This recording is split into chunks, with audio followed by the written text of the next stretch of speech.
Hello dear student, welcome to DKB tutorial. 9th class के gravitation chapter में मैं आप लोगों का फिर से वेलकम करता हूं। इस वीडियो में बताने वाला हूं आप लोगों को एक बहुत इंटरेस्टिंग बात। देखो स्टूडेंट, जैसा कि मैंने पहले वाले वीडियो में आप लोगों को बताया हुआ है कि किसी भी ऑब्जेक्ट का मास हमेशा फिक्स रहता है।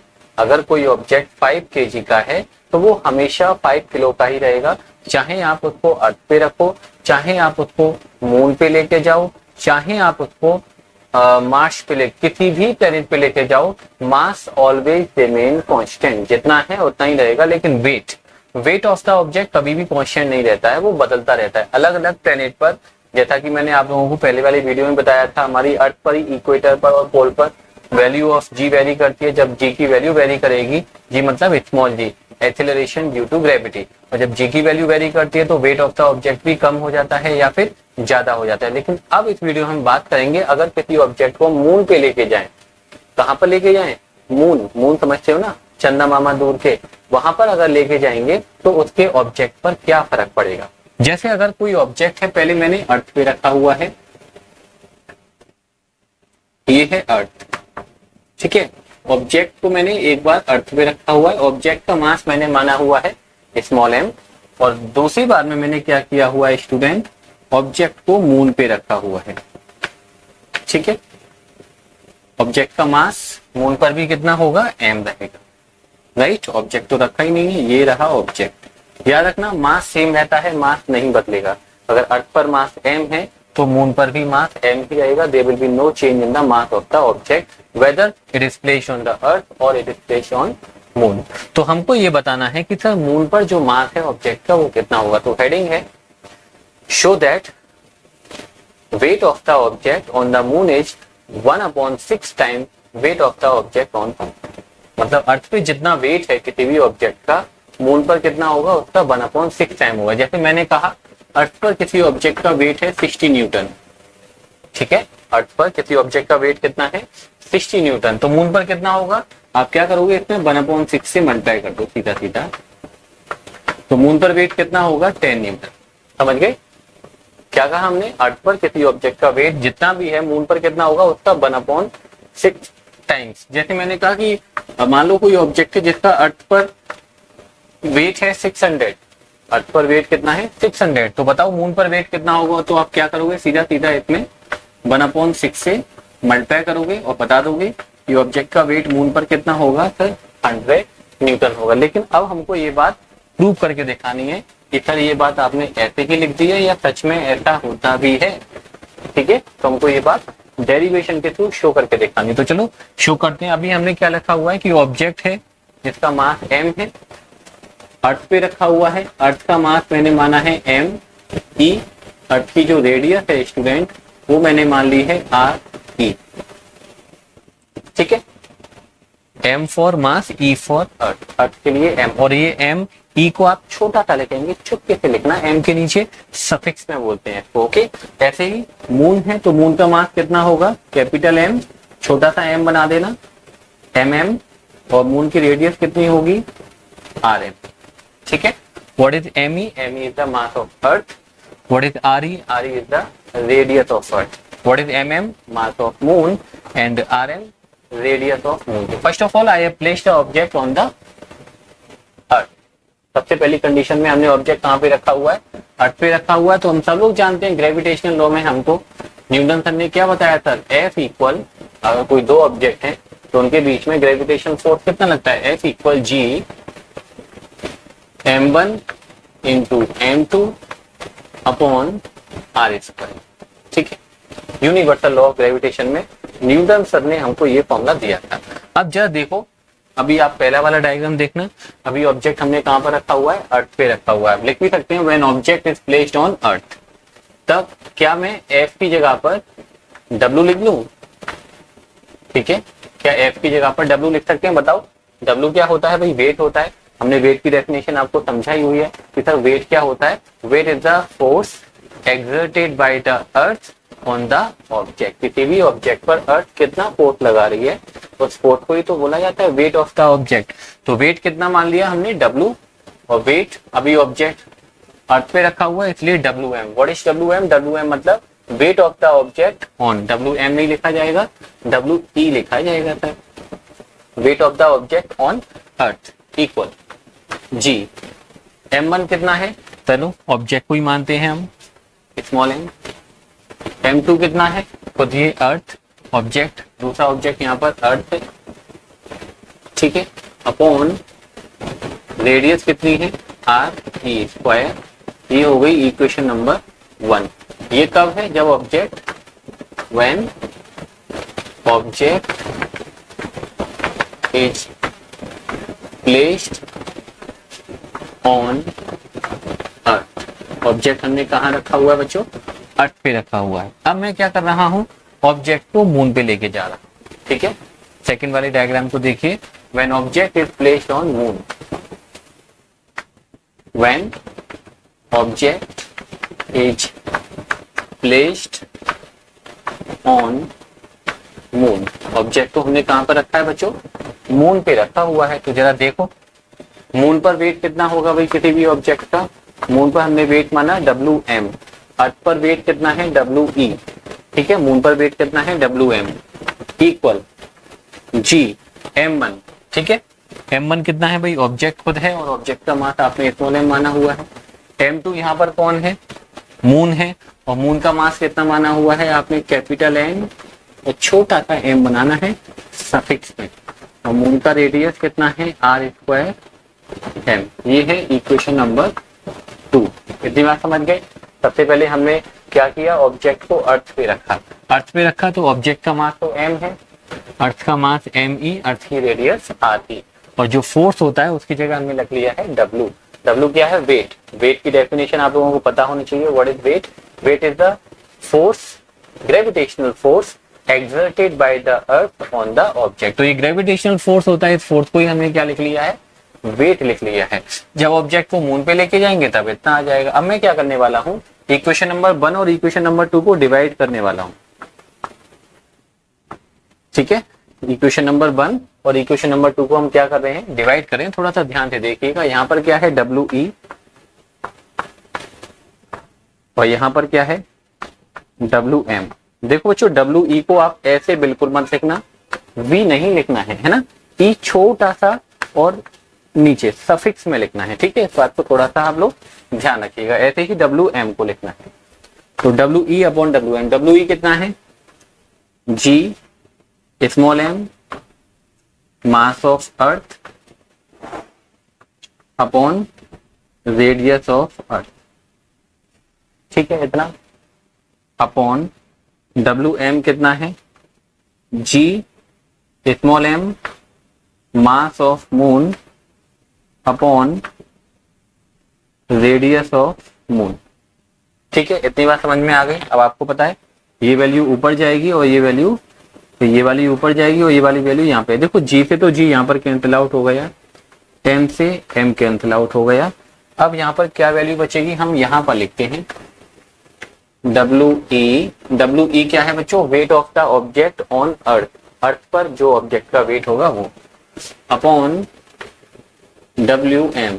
WM क्या है, weight of the object on moon, जो ऑब्जेक्ट आप मून पर लेके गए हो उसका वहां पर वेट कितना होगा, ठीक है। ओके, बहुत बढ़िया बात है। ये RM तो जाएगा ऊपर और ये जाएगा यहाँ पे। तो ऊपर क्या है, एक तो ME है, ME क्या है, मास ऑफ अर्थ, ठीक है, और ऊपर क्या आने वाला है R², ठीक है। R²M क्या है, रेडियस ऑफ मून अपॉन, नीचे क्या बचेगा, ये MM यहां पर जाने वाला है, तो MM क्या है, मास ऑफ मून, और ये क्या है RE², means radius of earth square, ठीक है। यहाँ पे लिखिए RE, छोटा सा लिखना है चुपके से, ज्यादा हल्ला नहीं मचाना है, किसी को बताना भी नहीं है कि हमने लिख दिया है। ओके, अब आप लोगों को एक बात पता है या नहीं पता है, हमें नहीं पता है ये बात, लेकिन हमें पता है। अरे वाह, क्या बहुत बढ़िया लाइन बन गई। ये बात आपको पता है या नहीं पता है, ये हमें नहीं पता, लेकिन हमें पता है कि क्या पता है हमें, कि सर जो मास ऑफ अर्थ होता है, अर्थ का जो मास है वो लगभग मून के मास का 100 टाइम है, ठीक है। हम यहाँ पर लिख देते हैं वी नो दैट हम जानते हैं कि जो अर्थ का मास है वो मून के मास का कितना है, लगभग 100 टाइम है। और अर्थ की जो रेडियस है बच्चों RE, that is 4 times radius of moon. ये दो बातें आप लोगों को जाननी चाहिए। अगर पहले से पता था तो बहुत अच्छी बात है, और नहीं पता था तो अब जान लो कि जो हमारी अर्थ है और जो मून है, हमारी अर्थ मतलब हमने अर्थ को खरीदा नहीं है, हम सबकी अर्थ है ना, और हम सबको हमारी अर्थ का ख्याल रखना चाहिए। तो जो अर्थ है उसका जो मास है वो मून के मास का लगभग कितना है, 100 टाइम्स है। अगर अर्थ मून 1 किलो का है तो अर्थ 100 किलो की है, इतना अंतर है मास का। रेडियस के बारे में समझे कि radius of earth is 4 times radius of moon. जो सर मून की रेडियस है, जो अर्थ की रेडियस है वो मून की रेडियस का कितना है, 4 टाइम्स है, 4 गुना है। इन दोनों वैल्यू को आप इक्वेशन नंबर 3 में पुट कर दीजिए। चलो ये है इक्वेशन नंबर 3, क्योंकि हमने इसको 1 दिया हुआ है, इसको 2 दिया हुआ है, तो उसको 3 देना ही चाहिए। इधर तो जैसा लिखा हुआ है वैसा हम लिखने वाले हैं। From 3 WE upon WM equal, थोड़ा सा ध्यान से देखना है ना, WE अपॉन WM। ME की जगह पर हम क्या लिखने वाले हैं, 100 इंटू MM, राइट। RM को हम RME लिखने वाले हैं, RM को कुछ भी चेंज नहीं करने वाले, अपॉन MM को भी कुछ चेंज नहीं करने वाले। RE को हम क्या लिखने वाले हैं, यहां से RE को लिखने वाले हैं 4 RM और इसका होल स्क्वायर, क्योंकि यहाँ पर RE का स्क्वायर है। ठीक है भाई, MM से MM cancel out, WE upon WM equal कितना आएगा बच्चों, 100 अपॉन 16। भाई 4 का स्क्वायर कितना होता है, 16 होता है। यहाँ पर RM स्क्वायर आएगा और RM स्क्वायर से ये RM स्क्वायर हमने hand to hand cancel out कर दिया, उसको राइट नहीं किया हुआ है। और बच्चों ये वैल्यू आपको 16 की टेबल सबको याद होगी, 16 6 क्या होता है 96। जब आप इसको डिवाइड करोगे तो ये वैल्यू अप्रोक्सीमेटली इक्वल आएगी 6 टाइम। ठीक है, तो यहां पर आपको ये रिलेशन निकल के आ गया। आप चाहो तो यहाँ पे इक्वल का साइन भी लगा सकते हो, WE upon WM equal 6 upon 1। ठीक है, या फिर आप ऐसे भी राइट कर सकते हो, WM अपॉन WE, इसको रेसिप्रोकल कर दो तो उधर भी रेसिप्रोकल कर दो, इक्वल 1/6, ऐसे भी राइट कर सकते हो। या फिर क्रॉस मल्टीप्लाई करोगे तो क्या हो जाएगा, WE wait of the object on earth is, इसका मल्टीप्लाई करिए 6 time weight of the object on moon, और यहां से जब क्रॉस मल्टीप्लाई करोगे तब क्या आएगा, ये ऐसे लीजिए 1/6 टाइम WE इक्वल WM, ऐसे भी लिख सकते हो आप लोग कि sir wait of the object on moon is 1/6 time weight of the object on अर्थ। तो इस बात को ध्यान रखो कि सर अर्थ पर वेट, मास तो दोनों जगह सेम रहेगा, मास में कोई चेंज नहीं होने वाला है, लेकिन wait of the object fix नहीं रहेगा। अगर अर्थ पर किसी ऑब्जेक्ट का वेट मान लो 100 न्यूटन है तो मून पर कितना होगा, उसका 1/6 टाइम। या मैंने ये कहा कि किसी ऑब्जेक्ट का वेट मून पर 5 न्यूटन है, तो बताओ अर्थ पर कितना होगा, तो 6 टाइम कर देना, अर्थ पर 6 टाइम होगा और मून पर अर्थ का 1/6 टाइम होगा। तो ये डेरिवेशन आप लोग अपनी अपनी कॉपी में करिए, एग्जाम में आ जाता है, इस फैक्ट को ध्यान रखना। तो आप कहोगे सर हमें तो कभी हमने उल्टा कर दिया, कैसे याद करेंगे, देखो WE बड़ा होता है, weight of the object on earth is greater than weight of the object on moon, तो ऊपर 6 लेना। WE अपॉन WM लिख रहे हो तो 6 अपॉन 1 लीजिएगा, WM अपॉन WE लिख रहे हो तो 1/6 लिखना, सिंपल सी बात है। कुछ हम न्यूमेरिकल लेते हैं, इस कॉन्सेप्ट को और क्लियर करते हैं, जब तक आप लोग फटाफट से इसको राइट करते हैं। क्वेश्चन ये है student, if the mass of an object is 100 kg, कोई ऑब्जेक्ट है 100 किलो का है, then what is the weight of the object first on earth, second on moon.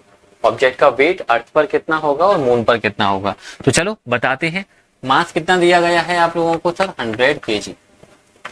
ठीक है, ऑब्जेक्ट का मास कितना दिया गया है, 100 kg। तो अब आपको बताना क्या है, weight of the object find करना है on earth and on moon.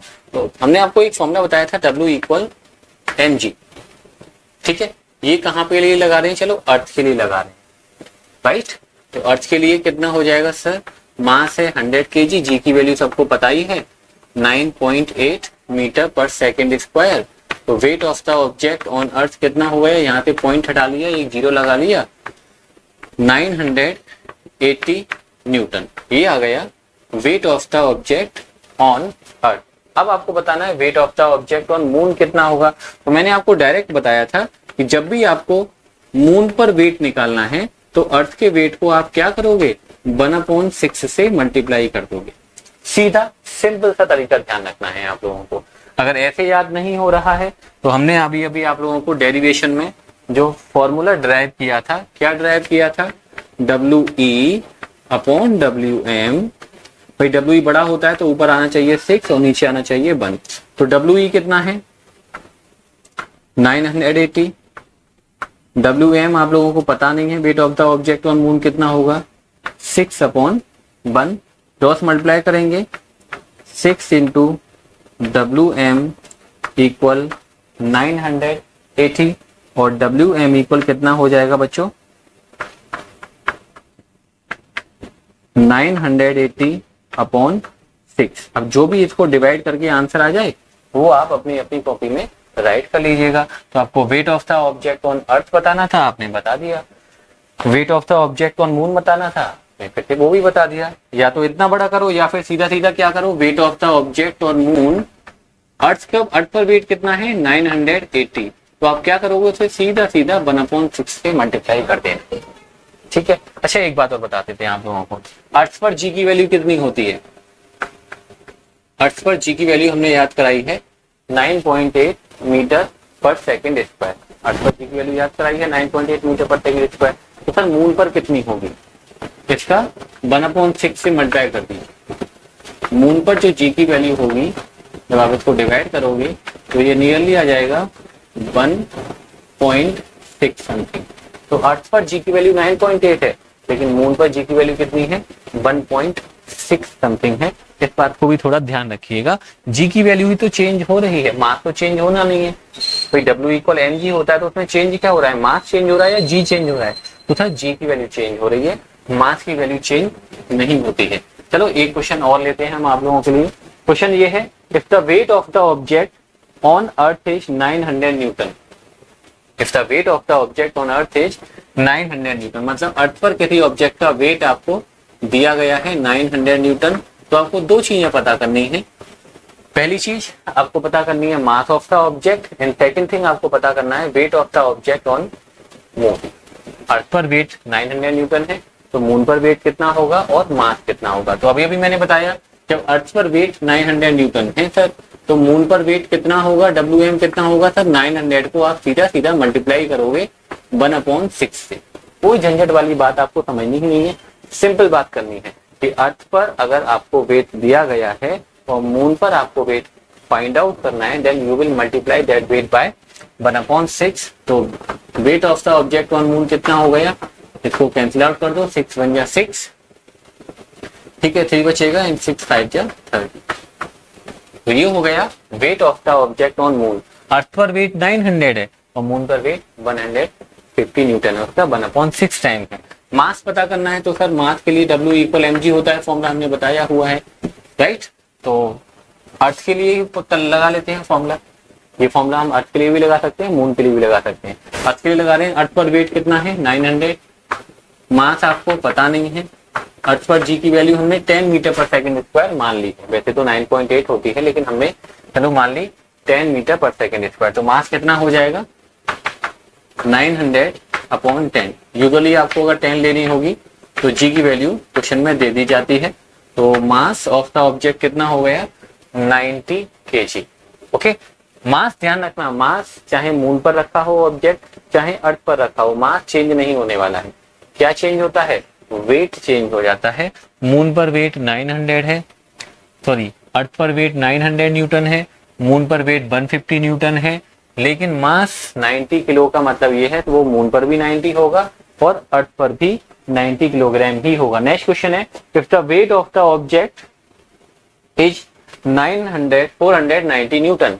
आपको वेट दिया गया है 490 न्यूटन ऑन अर्थ, देन आपको मास पता करना है। ठीक है, फिर से क्वेश्चन को रीड करने हैं। If the weight of the object on earth is 490 newton then find mass of the object. आपको वेट दिया गया है 490 न्यूटन, ठीक है, 490 न्यूटन वेट दिया है और आपको पता क्या करना है प्यारे बच्चों, आपको पता करना है मास ऑफ द ऑब्जेक्ट।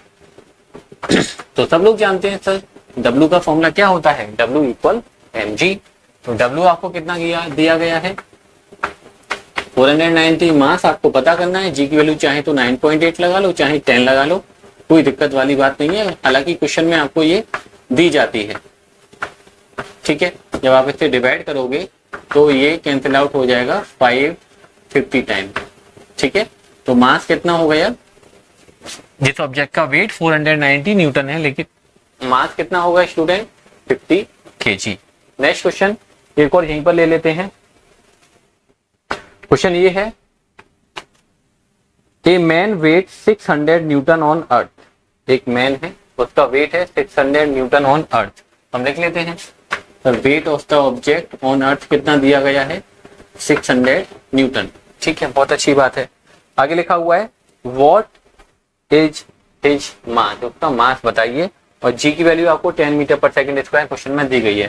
तो W का फॉर्मूला क्या होता है mg, वेट आपको 600 गिवन है बच्चों, मास पता करना है, जी की वैल्यू 10 है, तो मास कितना आना चाहिए तो 600 upon 10 that is 60 kilogram. Object का मास कितना हो गया 60 किलो। ये मास फिक्स रहेगा चाहे ऑब्जेक्ट अर्थ पे रखा हो चाहे ऑब्जेक्ट मून पे रखा हो। अब क्या लिखा हुआ है, if he were taken on the moon, object को कहां लेके गया, मून पर लेके गया, then his weight would be 100 newton. हम जानते हैं सर अगर अर्थ पर वेट 600 न्यूटन है तो मून पर वेट कितना होगा इसका सर 1/6 टाइम होगा। कितना होना चाहिए 100 न्यूटन होना चाहिए, ये बात क्वेश्चन में दी गई है। तो आपको ये बताना है what is the acceleration due to gravity on moon. Moon पर एक्सीलरेशन ड्यू टू ग्रेविटी कितना है, मतलब मून पर जी की वैल्यू कितनी है। तो ठीक है, तो W इक्वल क्या लगा रहे हैं फॉर्मूला mg, लेकिन ये फॉर्मूला कहाँ के लिए लग रहा है, मून के लिए लग रहा है। मून पर वेट कितना है 100 न्यूटन क्वेश्चन में दिया गया है, मास कितना है 60 और जी की वैल्यू आपको पता नहीं है। तो जब आप जी की वैल्यू को कैलकुलेट करोगे यहाँ से बच्चों तो ये कितना हो जाएगा, G इक्वल 100/60 या फिर 5/3, और जब आप इसको डिवाइड करोगे तो 1.6 मीटर पर सेकेंड स्क्वायर। ये बात मैंने आपको अभी थोड़ी देर पहले भी बताई थी कि सर अर्थ पर तो जी की वैल्यू 9.8 मीटर पर सेकेंड स्क्वायर होती है, लेकिन मून पर जो जी की वैल्यू होती है वो कितनी होती है 1.6 मीटर पर सेकेंड स्क्वायर। तो यहाँ पर अब हम इस चैप्टर को ग्रेविटेशन को फिनिश करते हैं स्टूडेंट। हमने आपको इस चैप्टर में बहुत सारी बातें बताई। सबसे पहला टॉपिक था universal law of gravitation, after that numericals बताए थे, देन केपलर लॉस बताए थे, देन फ्री फॉल बताया, फ्री फॉल के लिए जो न्यूमेरिकल बनते हैं वो बताया हमने आपको बताया मास क्या होता है, वेट क्या होता है, and then weight of the object on moon is 1/6 time weight of the object on earth. और फिर ये सारे न्यूमेरिकल अच्छे से समझो, अपनी अपनी बुक्स ओपन करो और बुक्स में से न्यूमेरिकल्स को करने की कोशिश करो।